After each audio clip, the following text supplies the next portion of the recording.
সিরিয়ার স্বৈরশাসক president Bashar আল আসাদ দেশ ছেড়ে পালিয়েছেন বলে জানিয়েছে বিবিসি। দেশটির বিদ্রোহীরা সিরিয়া এখন মুক্ত বলে ঘোষণা করেছে।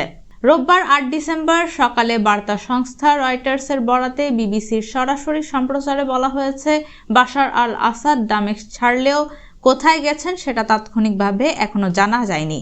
এই অভিযানে নেতৃত্বে আছে ইসলামিক সশস্ত্র গোষ্ঠী হায়াত তাহরির আল-শাম। এই বিদ্রোহী গোষ্ঠী তাদের টেলিগ্রাম হ্যান্ডেলে বলেছে, এর মাধ্যমে একটি অন্ধকার যুগের অবসান ঘটেছে এবং একটি নতুন যুগের সূচনাও ঘটেছে।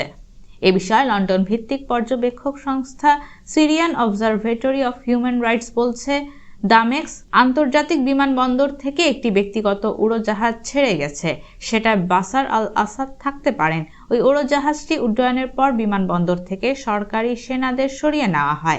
বিবিসি এক প্রতিবেদনে বলেছে, দামেস্কের পথে পথে ব্যাপক সংখ্যক মানুষকে উল্লাস করতে দেখা গেছে। বিদ্রোহীরা বলছে, আসাদ সরকারের নিপীড়নের শিকার শত শত মানুষ, যারা কারাবন্দী ও বাড়িঘর ছেড়ে পালিয়েছিলেন, তারা এখন নিশ্চিন্তে বাড়ি ফিরতে পারবেন।